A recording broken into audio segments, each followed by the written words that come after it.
નમસ્કાર વિદ્યાર્થી મિત્રો, ધોરણ 11 ફિઝિક્સ વિષયના આજના વિડિયો લેક્ચરની અંદર આપ દરેક વિદ્યાર્થીઓનું સ્વાગત છે. આજે આપણે ગુરુત્વાકર્ષણની અંદર કેટલાક ઉદાહરણ અને સ્વાધ્યાયના અમુક દાખલાઓ છે જોઈએ. બરાબર, જે આપણે આગળ ટોપિક જોઈ ગયા કે કુલ ઉર્જા, ગતિ ઉર્જા અને સ્થિતિ ઉર્જા, ત્રણેયનું આપણે સમીકરણો જોયા આગળ. એની ઉપર આધારિત આપણે ઉદાહરણ છે આપ્યું છે. બરાબર, તો ઉદાહરણ છે આપણે જોઈએ. ઉદાહરણ નંબર 8.8. એક 400 કિલોગ્રામનો ઉપગ્રહ પૃથ્વીની આસપાસ 2r ત્રિજ્યાની વર્તુળાકાર કક્ષામાં છે. બરાબર, ઉપગ્રહ છે એનું તમને દળ આપી દીધું છે. ઉપગ્રહનું દળ એટલે આપણે એને સ્મોલ m કહી દઈએ. એ આપણને આપ્યું છે 400 કિલોગ્રામ. બરાબર, એ પૃથ્વીની આસપાસ 2r ત્રિજ્યાની વર્તુળાકાર કક્ષામાં પરિભ્રમણ કરે છે. બરાબર, એટલે વર્તુળાકાર કક્ષાની ત્રિજ્યા આપણે આપી છે. બરાબર, ધારો કે આ પૃથ્વી છે, એનું કેન્દ્ર છે, આની આસપાસ જે કક્ષા આવેલી છે એ કક્ષાની આપણે ત્રિજ્યા આપી દીધી છે. બરાબર, એ કેટલી આપી છે? એ આપણને આપી છે 2r. 2r ત્રિજ્યાની કક્ષામાં આ ઉપગ્રહ છે એ શું કરે છે? તો પરિભ્રમણ કરે છે. તેને બદલીને 4r ત્રિજ્યાની વર્તુળાકાર કક્ષામાં લઈ જવા માટે કેટલી ઊર્જાની જરૂર પડે? બરાબર, હવે શું કરવાનું છે કે આને બદલીને આપણે એને 4r ત્રિજ્યાની કક્ષામાં લઈ જવાનું છે. બરાબર, ઉપગ્રહ છે એને 2r માંથી આપણે ક્યાં લઈ જવાનું છે? તો 4r. ધારો કે આ કક્ષાની ત્રિજ્યા છે 4r છે. બરાબર, તો 2r માંથી આપણે એને 4r કક્ષાની ત્રિજ્યામાં બરાબર 4r ત્રિજ્યાની કક્ષામાં આપણે એને લઈ જવાનું છે. તો એની માટે કેટલી ઊર્જાની જરૂર પડશે? તો અહીંયા આપણે ઊર્જા આપવી પડશે. બરાબર, નાની ત્રિજ્યાવાળી કક્ષામાંથી મોટી ત્રિજ્યાવાળી કક્ષામાં લઈ જાવ તો ઊર્જા આપવી પડે. બરાબર, તો કેટલી ઊર્જા આપવી પડે આપણે મેળવવું પડશે. અને શા માટે ઊર્જા આપવી પડે? તો જેમ કોઈ પણ પદાર્થ છે, બરાબર, એની કક્ષી ત્રિજ્યા જેમ ઓછી, બરાબર, એમ એની ઊર્જા છે એ લઘુત્તમ હોય.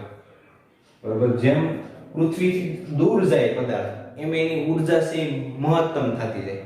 અનંત અંતર આપણે ખબર છે ઊર્જા શૂન્ય હોય છે. બરાબર, પણ નજીકનું અંતર હોય તો અહીંયા ઊર્જા ઋણ હોય છે. એ ઋણ નિશાની એવું દર્શાવે છે કે ઊર્જા લઘુત્તમ હોય છે. બરાબર, પૃથ્વીની સૌથી નજીક જેમ જાઓ એમ ઊર્જા લઘુત્તમ હોય, જેમ તમે દૂર જાઓ એમ ઊર્જા મહત્તમ હોય. એટલે અંતિમ ઊર્જા અહીંયા 4r કક્ષાની જે ઊર્જા છે ને એ વધારે છે.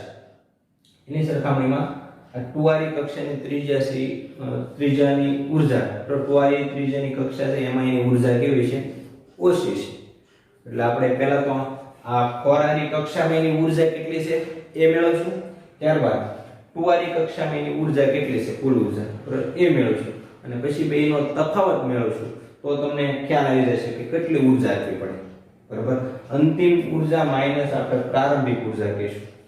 બરાબર, એને મેળવીશું તો આપણે કેટલી ઊર્જાની જરૂર પડશે? ઊર્જા મળી જશે. બરાબર, કુલ ઊર્જા મળી જશે. અને એની ગતિ ઉર્જા અને સ્થિતિ ઉર્જામાં શું ફેરફાર થાય? એટલે ગતિ ઉર્જાનો ફેરફાર અને સ્થિતિ ઉર્જાનો ફેરફાર પણ આપણે સાથે સાથે મેળવવાનો છે. તો સૌપ્રથમ આપણે આ કુલ ઉર્જા છે, બરાબર, એ મેળવી નાખીએ. તો કુલ ઉર્જાનો ફેરફાર મેળવી નાખીએ. કુલ ઉર્જાનો ફેરફાર મળી જાય તો પછી એના પર ગતિ ઉર્જા અને સ્થિતિ ઉર્જાનો ફેરફાર મળી જાય. કારણ કે આપણી પાસે ત્રણેય વચ્ચેનો સંબંધ તો છે.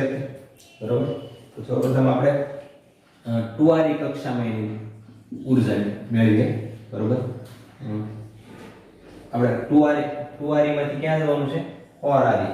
બરાબર, એટલે પહેલા અંતિમ કક્ષાની ઊર્જા મેળવીએ. 4r ત્રિજ્યાની કક્ષામાં ઉપગ્રહની ઊર્જા, કુલ ઊર્જા,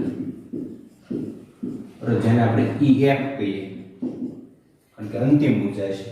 બરાબર, EF બરાબર આપણી પાસે સૂત્ર શું છે? માઈનસ g, પછી અહીંયા પૃથ્વીનું દળ me, ઉપગ્રહનું દળ m છેદમાં 2r એટલે 2 ગુણ્યા r ની જગ્યાએ જે કાંઈ ત્રિજ્યા છે એ લઈશું આપણે. તો કેટલી છે? તો 2r ત્રિજ્યા છે. આ બે તો સૂત્રના બે છે, પણ જે કાંઈ કક્ષાની ત્રિજ્યા છે એ આપણે ગુણશું. 2 કૌંસમાં r + h આવે છે. r + h ની જગ્યાએ આપણે કેટલા મૂકશું? 2re મૂકશું એના આ સૂત્ર છે -gme * m છેદમાં 2 કૌંસમાં જે કઈ ત્રિજ્યા છે એ ત્રિજ્યા તો ત્રિજ્યા 2re છે સોરી અહીં 4re છે એટલે આપણે કેટલા મૂકશું 4re બરાબર આનું સાદુરૂપ આપજો તો -gme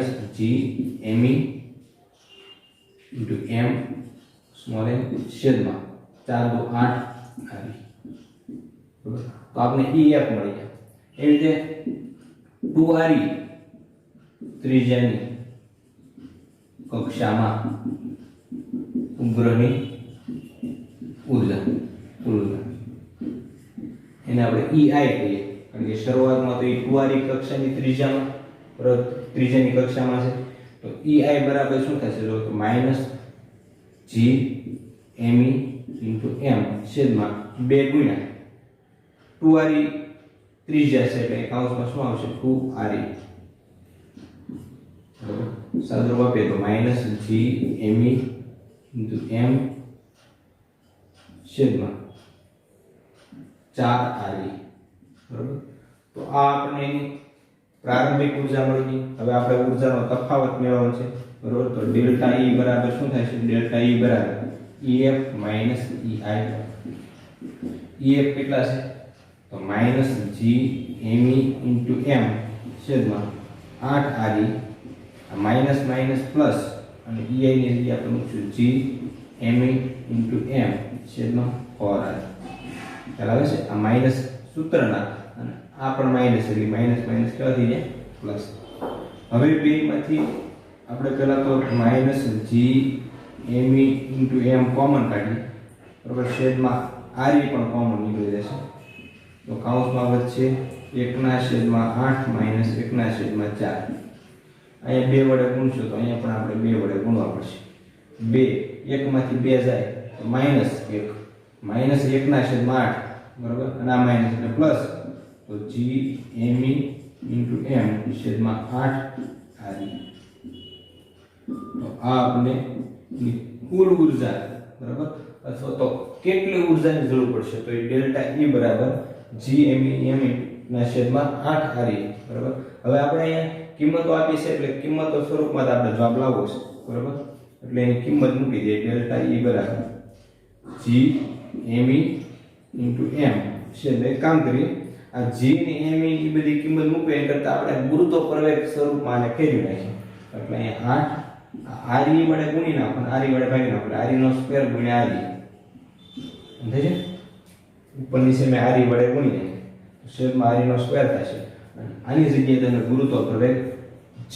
મૂકી શકો એટલે શું થાય g m re ના છેદમાં 8 હવે આપણી પાસે જે કઈ કિંમતો છે કિંમતો મૂકી દઈએ g નું મૂલ્ય તો 9.8 m એટલે ઉપગ્રહનું દળ એ આપણે આપ્યું છે 400 કિલોગ્રામ એટલે 400 re એટલે પૃથ્વીની ત્રિજ્યા 6600 કિલોમીટર હોય આપણે મીટરમાં ફેરવીએ એટલે 6.4 ગુણ્યા 10⁶ મીટર અને છેદમાં 8 બરાબર હવે આનું તમે સાદુરૂપ આપશો તો તમને કુલ ઊર્જા ડેલ્ટા E બરાબર 3.13 ગુણ્યા 10⁸ જૂલ બરાબર તો આ તમને કુલ ઊર્જા મળશે હવે એની કુલ ઊર્જા કેટલી છે તો 3.13 ગુણ્યા 10⁸ જૂલ અથવા તો કેટલી ઊર્જા આપણે આપવી પડશે એને 2re ત્રિજ્યાની કક્ષામાંથી 4re ત્રિજ્યાની કક્ષામાં આપણે એ ઉપગ્રહને લઈ જવું એની માટે આપણે 3.13 ગુણ્યા 10⁸ જૂલ ઊર્જાની જરૂર પડશે બરાબર આપણે કુલ ઊર્જા મળી ગઈ હવે એના આધારે આપણે ગતિ ઊર્જા અને સ્થિતિ ઊર્જાનો ફેરફાર પણ મેળવવાનો છે તો એની માટે આપણી પાસે સંબંધ છે કે કુલ ઊર્જા E ગતિ ઊર્જા K અને સ્થિતિ ઊર્જા U આ ત્રણેય વચ્ચેનો આપણી પાસે સંબંધ છે કે કુલ ઊર્જા ધારો કે x હોય બરાબર તો એની ગતિ ઊર્જા કેટલી થાય -x થાય બરાબર અને સ્થિતિ ઊર્જા કેટલી થશે તો એ 2x થશે બરાબર કુલ ઊર્જા જો x હોય તો ગતિ ઊર્જા છે એના જેટલી હોય પણ વિરુદ્ધ ચિહ્ન વાળી કુલ ઊર્જા ધારો કે -x હોય તો ગતિ ઊર્જા છે +x હશે બરાબર અને સ્થિતિ ઊર્જા છે ગતિ ઊર્જાના કેટલા ગણી છે અહીંયા તો 2 ગણી હશે બરાબર તો આ સંબંધના આધારે આપણે ત્રણે ત્રણનો ફેરફાર મળી જાય. અને કુલ ઉર્જાનો ફેરફાર આપણે જાણીએ છીએ, બરોબર. તો ગતિ ઉર્જાનો ફેરફાર ડેલ્ટા કે એટલે કેટલા થાય? તો આની જેટલો જ થાય, પણ ખાલી આગળ શું નિશાની કરવાની છે આપણે? માઈનસ. તો એ થાય છે -3.13 ગુણ્યા 10⁸ જૂલ. આ ગતિ ઉર્જાનો ફેરફાર આપણે ડાયરેક્ટ મળી જાય. હવે સ્થિતિ ઉર્જાનો ફેરફાર ડેલ્ટા U બરાબર કેટલા છે? તો જે કુલ ઉર્જાનો ફેરફાર મળ્યો એને આપણે ખાલી 2 વડે ગુણવાના રહેશે. તો તમે આને 2 વડે ગુણશો, બરોબર. 3.13 ગુણ્યા 2 કરશો એટલે 6.25 ગુણ્યા 10⁸ જૂલ. અને એ પ્લસ આવશે, બરોબર. તમારે ટેક્સ્ટ બુક ની અંદર એ માઈનસ આપેલું છે, પણ એ ત્યાં ભૂલ છે, બરોબર. માઈનસ ની જગ્યાએ ક્યાં શું હોવું જોઈએ? પ્લસ. કારણ કે બે નો સરવાળો તો અંતે કુલ ઉર્જા જેટલો થવો જોઈએ, બરોબર. આ બે નો સરવાળો કરશો હવે તમે તો તમને કુલ ઉર્જા જેટલો મળી રહેશે 6.25 -3.13 કરશો એટલે તમને 3.13 ગુણ્યા 10⁸ જૂલ જેટલો મળશે, બરોબર. તો આ રીતે આપણે અહીંયા ત્રણ પ્રકારની ઉર્જાઓ મેળવી, બરોબર. એમાં ખાસ એક કક્ષામાંથી બીજી કક્ષામાં જવા માટે કેટલી ઉર્જાની જરૂર પડે કે ઉર્જાના તફાવત, એની જે કુલ ઉર્જા છે એના તફાવત જેટલી ઉર્જાની જરૂર પડે એ માટે આપણે બંને ઉર્જાઓ, બરોબર, બંનેની કુલ ઉર્જાઓ પ્રારંભિક અને અંતિમ ઉર્જા છે આપણે મેળવી, આપણે તફાવત મળ્યો અને એના આધારે આ સંબંધના આધારે આપણે બાકીની બે ઉર્જાઓ એટલે ગતિ ઉર્જા અને સ્થિતિ ઉર્જાનો ફેરફાર મળ્યો, બરોબર. ચલો તો જોઈએ હવે સ્વાધ્યાયનો દાખલો. સ્વાધ્યાયનો દાખલો નંબર 8.3 જોઈએ હવે. ધારો કે કોઈ ગ્રહ સૂર્યની આસપાસ પૃથ્વીની ઝડપ કરતાં બમણી ઝડપે પરિભ્રમણ કરે છે, બરોબર. કોઈ ગ્રહ છે એ સૂર્યની આસપાસ પૃથ્વીની ઝડપ કરતાં બમણી ઝડપે છે એ પરિભ્રમણ કરે છે, બરોબર. એટલે બેની ઝડપનો આપણે સંબંધ આપ્યો છે કે પૃથ્વીની ઝડપ કરતાં એ ગ્રહ છે એની ઝડપ છે એ બમણી છે, તો તેની કક્ષાનું પરિમાણ પૃથ્વીના કક્ષાના પરિમાણની સરખામણીમાં કેટલું છે? તો એની કક્ષાનું પરિમાણ એટલે કે એની ત્રિજ્યા, કક્ષી ત્રિજ્યા છે પૃથ્વીની કક્ષી ત્રિજ્યાની સરખામણીમાં કેટલી છે, બરોબર. એ આપણે મેળવવું છે, બરોબર. સૂર્યની આસપાસ કોઈ ગ્રહ પરિભ્રમણ કરે છે અને એનો આપણે પૃથ્વી સાથેનો સંબંધ આપ્યો છે કે પૃથ્વીની ઝડપ કરતાં એની ઝડપ બમણી અને આપણે એની કક્ષાની ત્રિજ્યા છે પૃથ્વીની કક્ષાની ત્રિજ્યા કરતાં કેટલા બને છે આપણે મેળવવું. તો એની માટે સૌપ્રથમ આપણે ધારી લઈએ કે પૃથ્વીની કોણી ઝડપ બરાબર ઓમેગા છે, બરાબર. તો ગ્રહની કોણી ઝડપ કેટલી થાય છે? ગ્રહની કોણી ઝડપ એ બમણી છે. જો ઝડપ આપ્યો છે પણ એકમાં આપણે કોણી ઝડપ લઈશું કારણ કે ચાર ગતિ કરતી છે, બરાબર. કોણી ઝડપ લઈશું. તો હવે ગ્રહની કોણી ઝડપ એના પર ઓમેગા ડેશ કહીએ, એ કેટલી છે? 2 ઓમેગા, એની કરતા બમણી છે. હવે પૃથ્વીની કક્ષીય ત્રિજ્યા, પૃથ્વીની કક્ષીય ત્રિજ્યા આપણે ધારી લઈએ કે ધારો કે આ છે, આપણે કોઈની કક્ષીય ત્રિજ્યા મેળવવાની છે? ગ્રહની કક્ષીય ત્રિજ્યા, બરાબર. જેને આપણે r ડેશ કહીએ તો એ આપણે મેળવવાનું છે, બરાબર. ગ્રહ છે કોની આસપાસ પરિભ્રમણ કરે છે? તો સૂર્યની આસપાસ પરિભ્રમણ કરે છે. હવે જ્યારે કોઈ પણ ગ્રહ સૂર્યની આસપાસ પરિભ્રમણ કરતો હોય ત્યારે આપણે ખ્યાલ છે કે ગ્રહને જરૂરી કેન્દ્રગામી બળ છે એ આજે સૂર્યના ગુરુત્વાકર્ષણ બળ દ્વારા છે મળે છે, બરાબર. એટલે અહીં કેન્દ્રગામી બળ અને ગુરુત્વાકર્ષણ બળને આપણે સરખાવી દઈએ કે કેન્દ્રગામી બળ બરાબર ગુરુત્વાકર્ષણ બળ. હવે કેન્દ્રગામી બળ છે ગ્રહનું કેટલું છે, બરાબર. પહેલા તો આપણે પૃથ્વી માટે ગણતરી કરીએ અને આધાર પછી આપણને એ ગ્રહ માટે પણ મળી જશે, બરાબર. તો પૃથ્વી માટે કેન્દ્રગામી બળ ધારો કે પૃથ્વીની ત્રિજ્યા, પૃથ્વીનું દળ છે mg છે, બરાબર. તો કેન્દ્રગામી બળનું આપણી પાસે સૂત્ર છે mv²/r, mv²/r, બરાબર.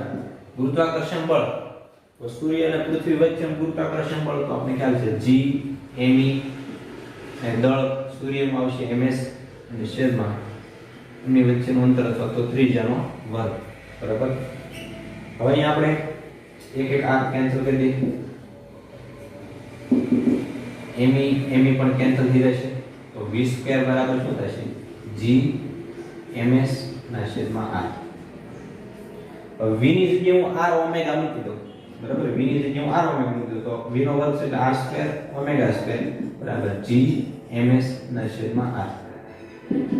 તો હવે આપણને અહીંયા ઓમેગા ને કરતા બનાવ્યા તો ઓમેગા સ્ક્વેર બરાબર શું થાય gms ના છેદમાં r નો ઘન બરાબર આ ઓમેગા નો આપણે સંબંધ મળી ગયો બરાબર ઓમેગા સ્ક્વેર બરાબર અહીંયા આપણે બે ની કોણી ઝડપ વચ્ચેનો સંબંધ આપી દીધો છે એટલે ઓમેગા સ્ક્વેર આપણે રાખીએ બરાબર હવે આના આધારે આપણે ગ્રહ માટે લખવું હોય તો ગ્રહની કોણી ઝડપ ઓમેગા ડેશ છે તો અહીંયા ઓમેગા ની જગ્યાએ શું આવશે ઓમેગા ડેશ નો વર્ગ બરાબર કારણ કે મારે ગ્રહ માટે લખવું હોય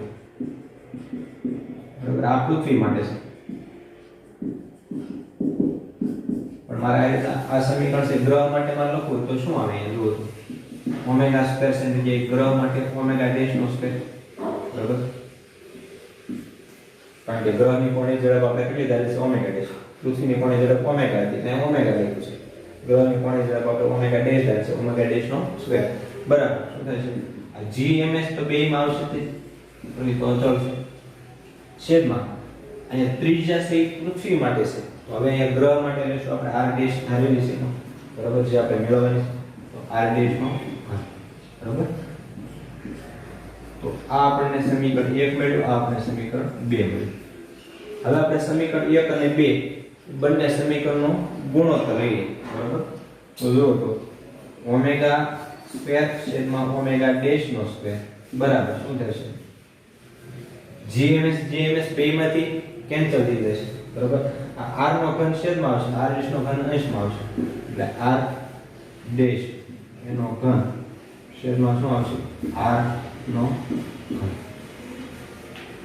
હવે ઓમેગા ડેશ બરાબર તો 2 ઓમેગા છે એટલે એની જગ્યાએ હું 2 ઓમેગા લીધું બરાબર ઓમેગા એમ ના ઓમેગા નો સ્ક્વેર ના અને ઓમેગા ડેશ ની જગ્યાએ હું 2 ઓમેગા લીધું તો 2 ઓમેગા નો વર્ગ કરશો એટલે કેટલા થશે 4 ઓમેગા સ્ક્વેર બરાબર r ડેશ નો ઘન બેયના ઘન છે એટલે બેયને આપણે ભેગું પણ લખી શકીએ r ડેશ ની જગ્યાએ r આખાનો ઘન કે બેયની ઉપર ઘન છે બરાબર એટલે આપણે બેયને અલગ એની જગ્યાએ આપણે એક જ લખાવો ઘન તરીકે બરાબર તો આપણે r ડેશ ના છેદમાં r હવે ઓમેગા સ્ક્વેર કેન્સલ થઈ જશે તો 1 ના છેદમાં 4 બરાબર r ડેશ ના છેદમાં r આખાનો ઘન મારે તો r ડેશ જોઈએ છે તો ગ્રહની કક્ષી ત્રિજ્યા કેટલી છે એ મેળવવાનું છે તો r ડેશ મેળવવો હોય તો ઘનને પહેલા દૂર કરવો પડશે ઘન દૂર કરવા માટે આપણે બે બાજુ શું કરવું પડશે ઘનમૂળ લેવું પડે વર્ગ દૂર કરવો હોય તો વર્ગમૂળ લેવું પડે અહીંયા ઘન દૂર કરવો છે એટલે બે બાજુ ઘનમૂળ લેશું બરાબર તો અહીંયા 1/4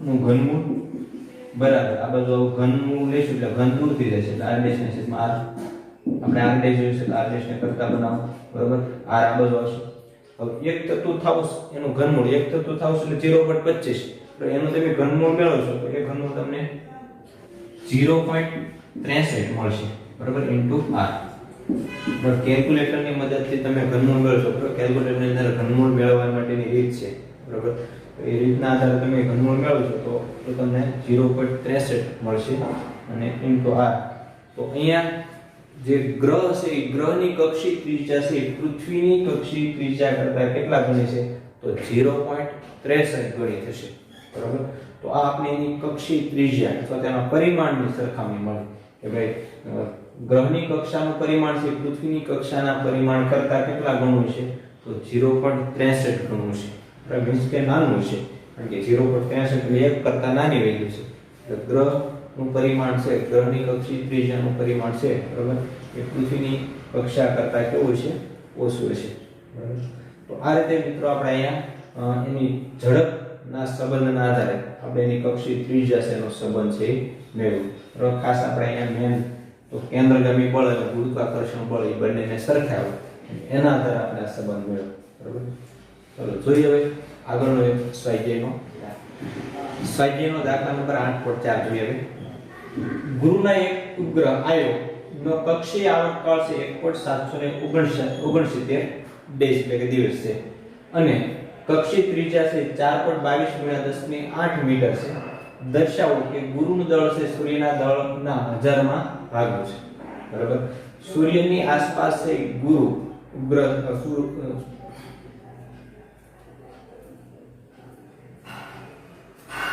સૂર્યની આસપાસ ગુરુ છે પરિભ્રમણ કરે છે બરાબર અને આ ગુરુનો જે ઉપગ્રહ છે જેનું નામ છે આયો બરાબર એનો આપણે કક્ષીય આવર્તકાળ આપ્યો છે બરોબર ગુરુ જે ગ્રહ છે એની આસપાસ જેનો ઉપગ્રહ આવ્યો જે પરિભ્રમણ કરે છે એનો કક્ષીય આવર્તકાળ આપણે t બરાબર કેટલા આપ્યા છે 1.769 ડેઝ પર દિવસમાં આપ્યો છે આપણે સેકન્ડમાં ફેરવશું ત્યારબાદ એની કક્ષીય ત્રિજ્યા r પણ આપી દીધી છે બરોબર એ r બરાબર આપણે કેટલા આપ્યા છે તો 4.22 ગુણ્યા 10 ની 8 મીટર તો દર્શાવો કે ગુરુનું દળ છે એ સૂર્યના દળના 1000માં ભાગનું છે તો આપણે દર્શાવવું છે બરોબર તો સૌપ્રથમ અહીં આપણે ગુરુની આસપાસ જે ઉપગ્રહ છે પરિભ્રમણ કરે છે બરોબર એની આપણે દરેક વિગત આપી છે એટલે આપણે ગુરુની આસપાસ જે ઉપગ્રહ છે ઉપગ્રહ જે આવ્યો બરોબર જે પરિભ્રમણ કરે છે ઈશાના આધારે પરિભ્રમણ કરે છે તો જે ગુરુત્વાકર્ષણ બળ લાગતો ગુરુ બરોબર એના કારણે છે એને જરૂરી કેન્દ્રગામી બળ મળે છે અને એના કારણે એની ફરતે પરિભ્રમણ કરે છે એટલે અહીંયા પણ આપણે શું કરશું કે કેન્દ્રગામી બળ બરાબર ગુરુત્વાકર્ષણ બળ કેન્દ્રગામી બળ બરાબર ગુરુત્વાકર્ષણ બળ બરાબર કેન્દ્રગામી બળ કેટલું છે તો ધારો કે જે ઉપગ્રહ આપણે આપ્યો છે બરાબર એનું દળ છે આપણે સ્મોલ m ધારી લઈએ m v² અને છેદમાં એની ત્રિજ્યા ધારો કે આપણે અહીંયા r ધારી છે r બરાબર શું આવશે તો g અહીં m પહેલા તો ગુરુનું દળ એને આપણે કેપિટલ m ધારીએ બરાબર અને ઉપગ્રહનું દળ છે એને આપણે સ્મોલ m ધારીએ છેદમાં એની વચ્ચેનો અંતરનો વર્ગ એટલે r નો સ્ક્વેર બે બાજુ છે એક r કેન્સલ થઈ જશે બરાબર એક m પણ કેન્સલ થઈ જશે તો v² બરાબર આપણે g કેપિટલ m છેદમાં શું મળશે r મળશે v ની જગ્યાએ આપણે r ઓમેગા મૂકી કારણ કે આપણે આવર્તકાળ આપ્યો છે બરાબર તો આપણે એને ઓમેગા સ્વરૂપમાં ફેરવી નાખીએ તો v ની જગ્યાએ r ઓમેગા મૂકો તો r² ઓમેગા સ્ક્વેર બરાબર g m ના છેદમાં r બરાબર v ની જગ્યાએ r ઓમેગા મૂકેનો વર્ગ છે એટલે r નો વર્ગ થશે ઓમેગા નો વર્ગ r ના વર્ગને આ બાજુ આવડી તો ઓમેગા સ્ક્વેર બરાબર g કેપિટલ m ના છેદમાં શું થશે r વર્ગ ગુણ્યા r એટલે r નો ઘન થશે હવે જો ઓમેગા આપણને નથી આપ્યો પણ આવર્તકાળ આપી દીધો ઓમેગા અને આવર્તકાળ વચ્ચેનો આપણી પાસે સંબંધ છે ઓમેગા બરાબર આપણી પાસે સૂત્ર છે કે 2π t બરાબર ઓમેગા બરાબર 2π t આ સંબંધના આધારે આપણે ઓમેગા ની જગ્યાએ શું મૂકશું કે 2π t મૂકશું પણ અહીં ઓમેગા નો વર્ગ છે એટલે આનો વર્ગ કરીએ તો શું થશે 4π નો સ્ક્વેર છેદમાં t નો સ્ક્વેર બરાબર g કેપિટલ M છેદમાં r નો ઘન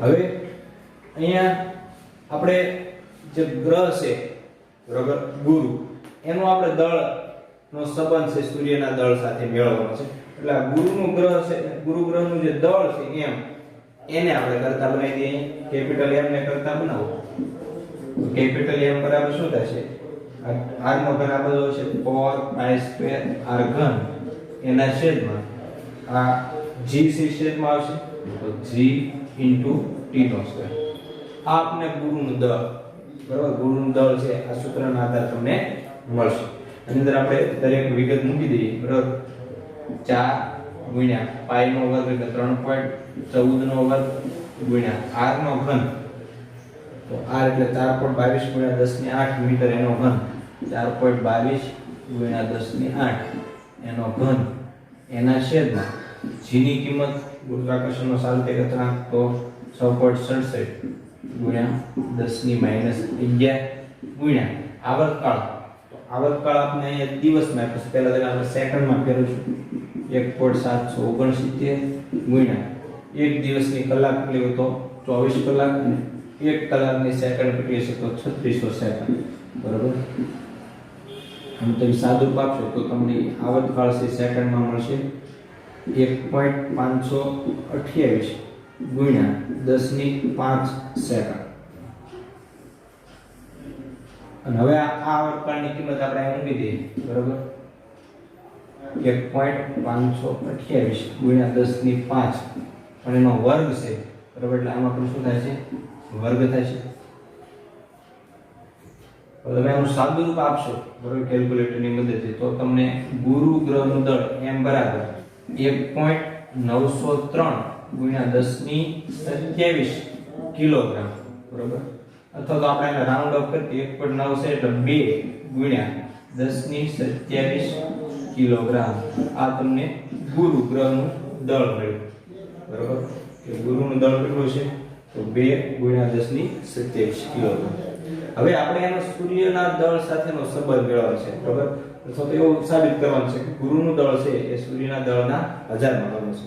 તો આપણે સૂર્યનો દળ છે ખ્યાલ હોવો જોઈએ. કઈ તમને રકમની અંદર આપ્યું નથી, પણ સૂર્યનું દળ છે 2 ગુણ્યા 10⁻30 કિલોગ્રામ છે.